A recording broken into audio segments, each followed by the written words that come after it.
झोपड़ी मतलब गरीब व्यक्ति। तो महल और झोपड़ी वाले के लड़ाई में अक्सर महल वाले ही जीतते हैं, चाहे कुछ भी हो जाए। लेकिन कब, जब किसी से झगड़ा हो जाता है तो जीतता कब है, जब पंचायती होता है। तो पंचायती होता है ना, तो जानते हो गरीब व्यक्ति अपने गरीब भाई के खिलाफ में कहते नहीं फला गलती एकरे होती, मतलब ये होती ओकरा फलाना के मार ले, मालिक के बेटा तो बड़ा सुंदर है वो कहाँ। गुड मॉर्निंग स्टूडेंट, देखिए आज फिर आप लोग को मैट्रिक क्लास के हिंदी के वीडियो लघु त्रिय जो क्वेश्चन होता है ना VVI, वो क्वेश्चन को हेलो बात नहीं करो, वो क्वेश्चन को समझाने का प्रयास करेंगे। सबसे पहले पाठ देखने के लिए उसके लेखक जो है उनका कुछ जीवनी जानना जरूरी होता है। किसी भी पाठ को पढ़ने के लिए उसका जीवनी जानना जरूरी होता है। तो आज हम दो पाठ को इस वीडियो में कवर करेंगे। एक है भीमराव अंबेडकर जी लिखे हैं जाति प्रथा श्रम विभाजन, और दूसरा नलिनी विलोचन शर्मा जी लिखे हैं 20 के दांत, उसका भी हम चर्चा करेंगे। सबसे पहले श्रम विभाजन जाति प्रथा पाठ का राइटर है, लेखक जो है हमारे कौन है, बाबा साहेब अम्बेडकर यानी कि भीमराव अंबेडकर। उसके बाद ये जानना जरूरी होता है कि उनका जन्म कब हुआ था। तो उनका जन्म हुआ था 14 अप्रैल 1891 ईस्वी को। कब हुआ था? 14 अप्रैल 1891 ईस्वी का जन्म। किनका जन्म हुआ था?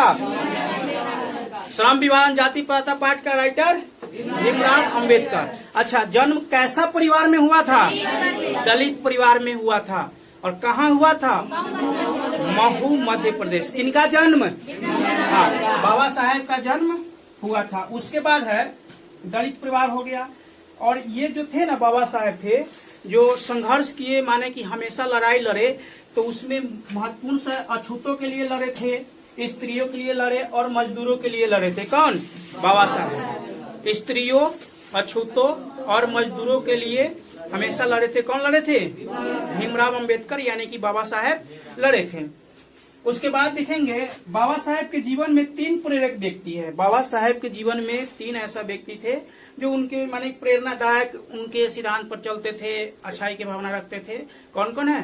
बुद्ध, कबीर और ज्योतिबा फूले। 3 वो है। कौन कौन है? बुद्ध, कबीर और ज्योतिबा फूले इनके जीवन में है। अच्छा, एक और व्यक्ति का महत्वपूर्ण इस पाठ में चर्चा है कि बाबा साहब उच्चतर शिक्षा के लिए, अच्छे शिक्षा के लिए न्यूयॉर्क पढ़ने गए थे। तो किनके प्रोत्साहन से? बड़ौदा नरेश। नरेश मतलब राजा, एगो बड़ौदा का राजा था। उनके कहने पर ये कहाँ पढ़ने गए थे? न्यूयॉर्क पढ़ने गए थे। कौन? बाबा साहब। उनके बाद है इनका पूरा वाङ्मय जो है ना 21 खंडों में प्रकाशित है। कितने खंडों में?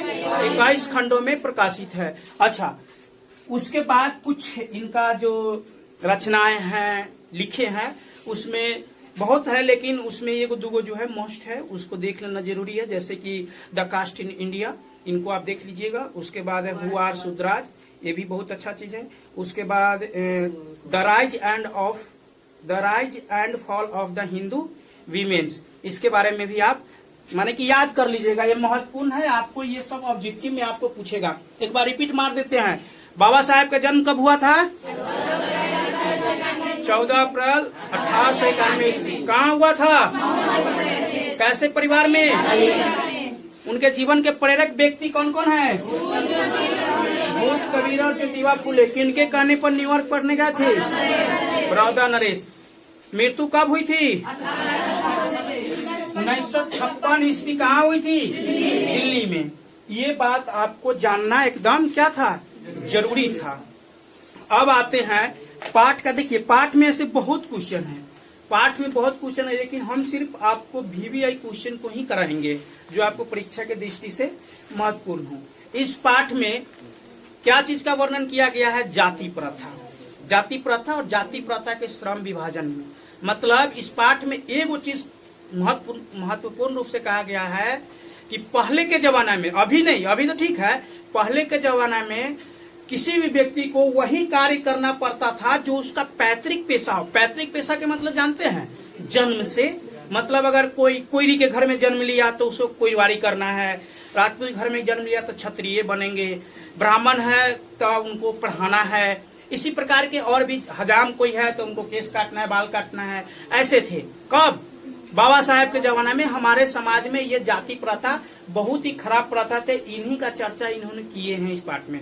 और अगर आप माने कि अगर कोई जैसे कि मान लीजिए कि हम कोई और जात है, हमारा पेशा कोई और है, उस काम में हम कर रहे हैं लेकिन उस कार्य को करने से हमारा पेट नहीं भर रहा है, तो भी मजबूरी बस हमको वही कार्य करना होता था।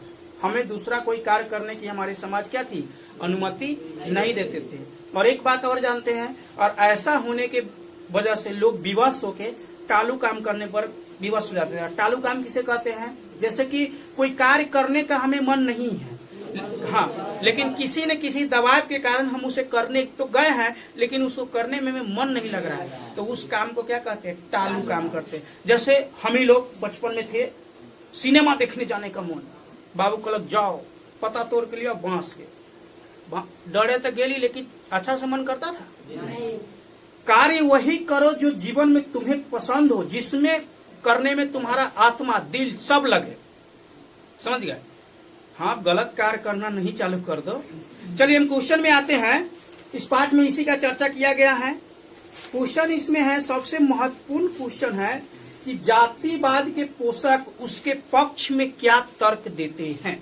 सबसे महत्वपूर्ण है जातिवाद के पोषक। अब पोषक का अर्थ क्या हुआ, गांव घर में कोई कोई ऐसे व्यक्ति बड़ बुजुर्ग थे जो इस चीज को स्पष्ट रूप से कहते थे कि नहीं, उनको ये काम अगर निर्धारित है तो उनको यही करना है, तो उनको क्या कहते थे, पोषक।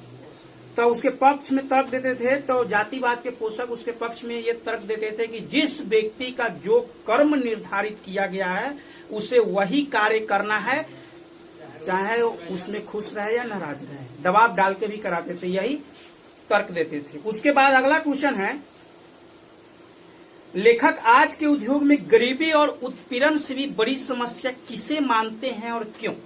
एक सेकेंड, आपको पता है गरीबी किसे कहते हैं, क्वेश्चन को हम समझाएंगे। गरीबी किसे कहते हैं, हम कोई चीज खरीदना चाहते हैं, चाहे हमारा कोई इच्छा है लेकिन वो हमें पूरा नहीं हो रहा है, हमारे पास उतना खरीद नहीं पा रहा है, उस स्थिति को क्या कहते हैं, गरीब कहते हैं। और गरीब भी बहुत खराब चीज है, क्योंकि गरीबी व्यक्ति को हर कार्य करने पर क्या करता है, मजबूर कर देता है, चाहे वो कार्य कोई भी हो। गरीबी एक ऐसा चीज है। उत्पीड़न का अर्थ होता है तंग करना, किसी लोग को हमेशा आया, उसको हमेशा देखते हो टोला मोहल्ला में कोई व्यक्ति गरीब ज्यादा है, तो गरीब तो है, तो गरीब को लोग तंग भी ज्यादा करता है, तो तंग करना उत्पीड़न कहलाता है। लेकिन इससे भी बड़ी समस्या जाति प्रथा के इस पाठ में लिया गया है कि गरीबी और उत्पीड़न से भी बड़ी समस्या क्या है और क्यों। तो क्वेश्चन इसका आंसर ऐसा होगा कि गरीबी और उत्पीड़न से भी बड़ी समस्या जाति प्रथा है, क्योंकि इस प्रथा के अंतर्गत लोग विवश होकर टालू काम करने पर मजबूर हो जाते हैं। वही काम उसको करना होता है जो उसका पैतृक पेशा है, मतलब जन्मजात, जो जन्म के समय जो पेशा उसको निर्धारित कर दिया गया है, वही काम उनको क्या करना है।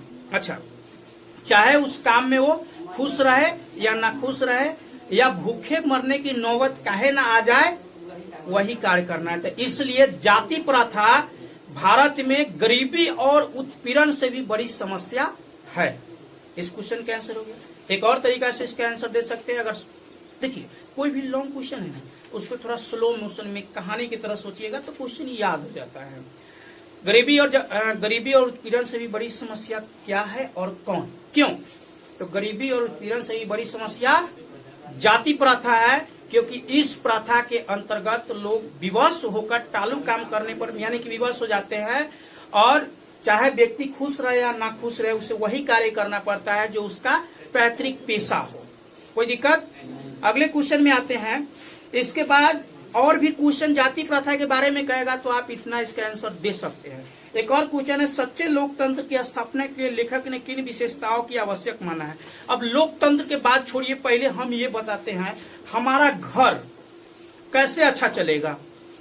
जब घर के लोग आपस में एक दूसरे से मिलजुल के रहेंगे तब घर चलेगा, एक दूसरे के सुख दुख में हाथ बटाएंगे तब ना घर चलेगा। अब कोई बीमार है उसको हम नहीं देख रहे, हम बीमार है वो नहीं देख रहे, घर अच्छा से चलेगा। तो ये घर की बात था। समाज चलेगा कैसे, समाज में एक दूसरे को मदद करेंगे तब ना समाज चलेगा। तो लेखक ने कहे हैं कि सच्चे लोकतंत्र की स्थापना के लिए किन विशेषताओं को आवश्यक माना है, तो सच्चे लोकतंत्र की स्थापना के लिए लेखक ने भाईचारा मतलब दूध पानी की मिश्रण की तरह समय पड़ने पर एक दूसरे को मदद करे, समाज में कोई ऐसा कार्य न करे जिससे समाज में हानि पहे माने कि फैले, और ये सद्भावना के भाव और अच्छा करे। इसी को अगर ऐसा हर व्यक्ति के अंदर ये भावना उत्पन्न हो जाएगा तो सच्चे लोकतंत्र की स्थापना हो सकती है। एक बार और रिपीट कर देते हैं कि सच्चे लोकतंत्र की स्थापना के लिए लेखक ने किन विशेषताओं को आवश्यक माना है। तो सच्चे लोकतंत्र की स्थापना के लिए लेखक ने भाईचारा, सद्भावना की भाव, समय पड़ने पर एक दूसरे की मदद करना और समाज में कोई भी ऐसा कार्य नहीं करना जिससे समाज खराब हो, और हमेशा समाज को आगे बढ़ने के लिए कार्य करना चाहिए। इससे सच्चे लोकतंत्र की क्या होगी, स्थापना हो सकती है। ये 3 क्वेश्चन इस चैप्टर का महत्वपूर्ण था, आप लोग को हम समझा दिए। अगले चैप्टर में आते हैं। इस चैप्टर में 20 के दांत है। इसका थोड़ा कहानी शॉर्ट में संक्षेप में आपको बताया थे, क्वेश्चन आपको क्लियर हो जाएगा। देखिएगा, इस पाठ में एक अमीर और एक गरीब व्यक्ति का जीवन कि वर्णन किया गया है।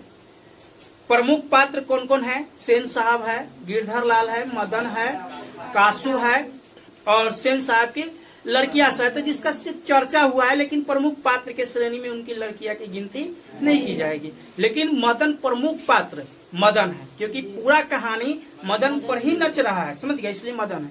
तो इस पाठ में सेन साहब एक अमीर व्यक्ति है, उनके पास बहुत चीज है, गाड़ी है, बंगला है, फैक्ट्री है, और मदन गिरधर के क्या है, बेटा है। और गिरधर लाल सेन साहब के फैक्ट्री में क्या कर रहे हैं, काम कर रहे हैं। और यहाँ पे कहानी का शीर्षक 20 के दांत रखे हैं, तो इसका कारण यह है कि सेन साहब का जो हमेशा वचन निकलता था ना मुंह से, वो एकदम विष के समान था। गरीब को वो देखता ही नहीं था लगभग। इस पाठ के अनुसार ये भी कहा गया है कि देखिए, ये कहना तो उचित नहीं है, लेकिन फिर भी कहते हैं कि अगर अमीर घर के बच्चा कैसा भी हो, गोर है, करिया है, उसे मतलब नहीं, सबको मोर नजर आता है। लेकिन अगर गरीब घर के बच्चा है, कैसा भी अच्छा भी है, कहे ना, सबको क्या नजर आता है, चोर ही नजर आता है, गुंडे बदमाश चोर ही नजर आता है। ये इस पाठ के माध्यम से बताया है। किसी को बुरा लगेगा तो हमें माफ कर दीजिएगा।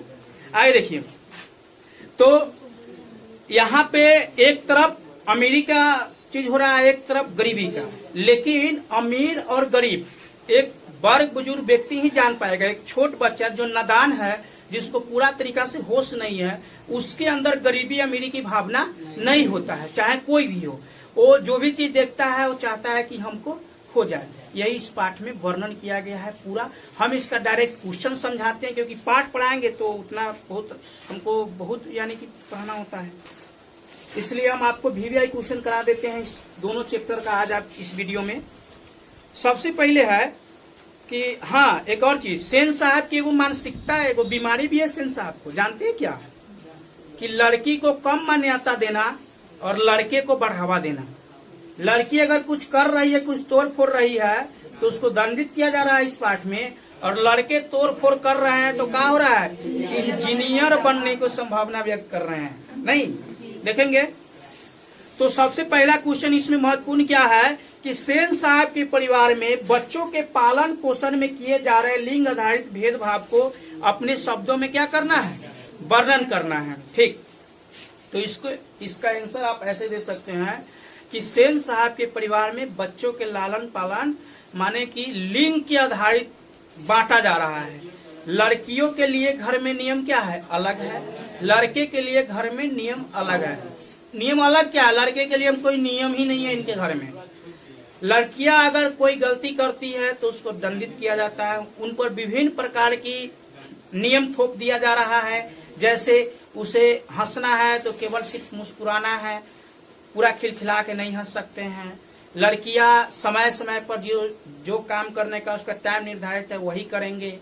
लड़कियां कोई चीज तोड़ेंगे फोड़ेंगे तो क्या उसे दंडित किया जाएंगे। लेकिन लड़के पर पूरा छूट दिया गया है, आजादी है पूर्ण रूप से, वो कुछ भी कर सकता है। कौन, लड़कियां। तो उसके घर में, सेन साहब के घर में लिंग आधारित भेदभाव मतलब लड़की को कहीं न कहीं नीचा दिखाने की बात की जा रही है इस पाठ के अनुसार और इस क्वेश्चन के अनुसार। और लड़के को क्या किया जा रहा है, बढ़ावा दिया जा रहा है। तो आप ऐसे इस क्वेश्चन के आंसर देखिए, विद्यार्थी यथासंभव अपने शब्दों में उत्तर दे। मतलब आपको जो हिसाब से जैसे समझ में आता है वैसे परीक्षा में लिखिए। जरूरी नहीं है कि आप जैसे लिखा है वैसे नहीं।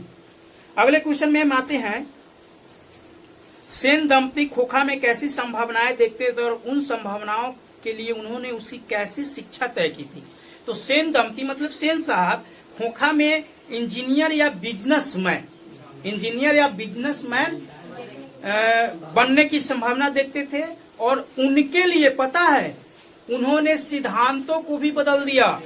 अक्सर यह देखा जाता है कि प्यासा जाता है कुएं के पास, और इस पाठ में कुएं को लाया गया है प्यासा के पास। अर्थात मतलब जिसको शिक्षा ग्रहण करना है वो जाएंगे गुरु के पास, लेकिन यहाँ पैसे के दम पे गुरु को ही उठा के लिया जा रहा है जिसको शिक्षा लेना है। तो ऐसी वो माने संभावना किए थे, एक बढ़ई के अपने घर बुला लिए थे और बच्चे से ही उसको ठोक पीट काम करने का, ठोक मतलब कुछ ठोकने पीटने ये सब जो होता है ना, तो इस काम करने के लिए सिखा जा रहे थे। तो यही उनका था कि सेन दंपति खोखा में कैसी संभावना देखते थे और उन संभावनाओं के लिए उन्होंने क्या किए। कोई दिक्कत?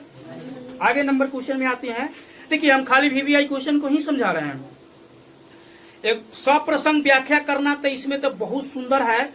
2 सप्रसंग व्याख्या है, ये आपको परीक्षा में पूछ सकता है। क्या है? एगो लड़कियां क्या है, कठपुतलियां है और उनके माता पिता को इस बात का गर्व है। सप्रसंग व्याख्या करें। देखिए सप्रसंग व्याख्या करने वाले क्वेश्चन थोड़ा अलग तरीका से लिखा जाता है। जैसे ये पंक्ति किस पाठ से लिया गया है, इनका राइटर कौन है, लेखक कौन है, उनका नाम दर्शाना है, और ये जो वाक्य बोला जा रहा है किसके बारे में बोला जा रहा है ये।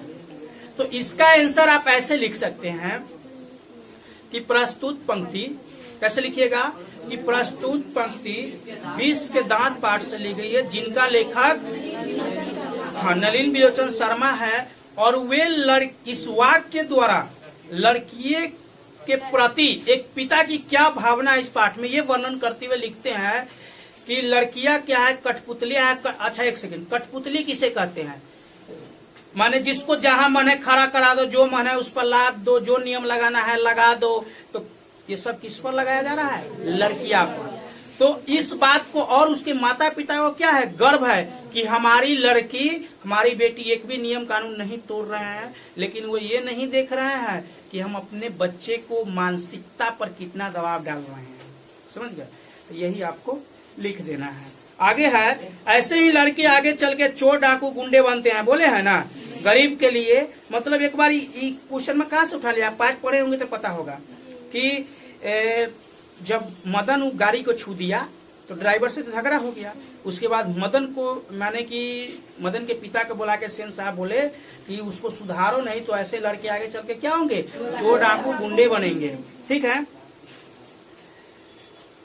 तो अब इसको लिखना है कि प्रस्तुत पंक्ति 20 के दांत पाठ से ली गई है, जिनका लेखक नलिन बिलोचन शर्मा है, और वे मदन के बारे में वर्णन करते हुए कहते हैं कि वे मदन क्या है, एक गरीब घर के बच्चा है, कि मदन गरीब घर के बच्चा अगर थोड़ा भी छोटा बहुत गलती हो जाता है तो अमीर को लगता है कि ऐसे ही लड़के आगे चल के क्या होंगे, चोर डाकू गुंडे बनेंगे।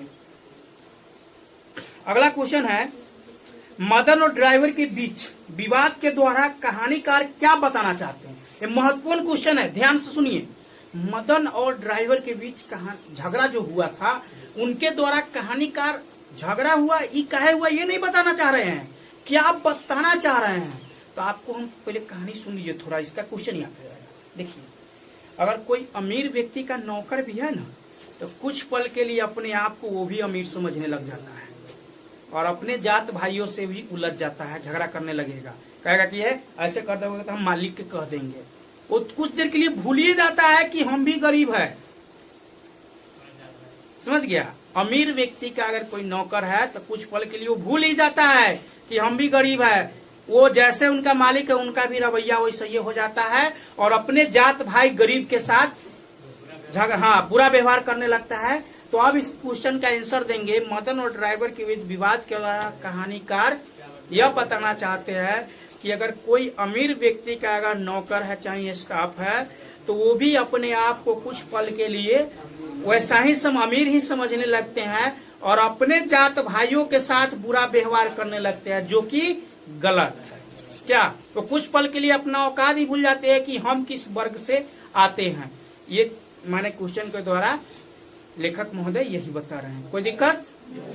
अगले क्वेश्चन में आ रहे हैं, महल और झोपड़ी वालों की लड़ाई में अक्सर महल वाले ही जीतते हैं, पर उसी हालत में जब दूसरे झोपड़ी वाले उनकी मदद अपने ही खिलाफ करते हैं। हाँ, एक बात इतना फिक्स है कि महल और झोपड़ी, महल मतलब मकान वाला अमीर व्यक्ति और झोपड़ी मतलब गरीब व्यक्ति। तो महल और झोपड़ी वाले की लड़ाई में अक्सर महल वाले ही जीतते हैं, चाहे कुछ भी हो जाए। लेकिन कब? जब किसी से झगड़ा हो जाता है तो जीतता कब है? जब पंचायती होता है। तो पंचायती होता है ना, तो जानते हो गरीब व्यक्ति अपने गरीब भाई के खिलाफ में कहते नहीं फला गलती एकरे होती, मतलब ये होती ओकरा फलाना के मार ले। मालिक के बेटा तो बड़ा सुंदर है, वो कहाँ झगड़ा करने वाला है, लोग से गोबर माटी लगा देता है, काम खत्म। चाहे गलती किसी का हो, थोपा जाता है हमेशा गरीब व्यक्ति पर ही। हमेशा किस पर थोपा जाता है? गरीब व्यक्ति पर ही। तो महल और झोपड़ी वाले की लड़ाई में अक्सर महल वाले इसलिए जीतते हैं क्योंकि उसके पास पैसा होता है, बाहुबल होता है। बाहुबल मतलब बहुत आदमी होता है, माने कि आदमी होता है और वो जो चाहे वो कर सकता है। एक प्रकार से वो अपने आप को कानून ही समझ लेता है। लेकिन ये सब होने का बावजूद भी वो उसी हालत में जीतता है जब एक गरीब आदमी अपने गरीब भाई के प्रति खिलाफ में माने उस गवाही देता है कि नहीं फला बाबू के कोई गलती नहीं है, ये ओकरा से लड़ लिया है, झगड़ा कर लिया, इसी को झगड़ा हो गया है। जबकि इस पाठ में पता है ना, कहा गया है मदन के ठेकुना माने कि यहाँ से खून निकल रहा था, बोल रहा था कि सिर्फ साइड कर दिया। भाई गरीब का बच्चा है तो साइड कर दोगे तो क्या खून निकल जाएगा? तो चलिए, तो क्वेश्चन को समझ पाए कि नहीं समझ पाए? अगर एक बार और देख लीजिए कि महल और झोपड़ी वाले की लड़ाई में अक्सर महल वाले इसलिए जीतते हैं क्योंकि उसके पास बाहुबल होता है, रुपया पैसा होता है, इसके बाद आदमी होता है। और फिर भी सब होने के अलावा वो उसी हालत में जीतते हैं जब एक गरीब आदमी अपने गरीब भाई के खिलाफ ही क्या करते हैं, गवाही दे देते हैं, तब महल वाले जीत जाते हैं। ये बात सही है। आगे देखिए,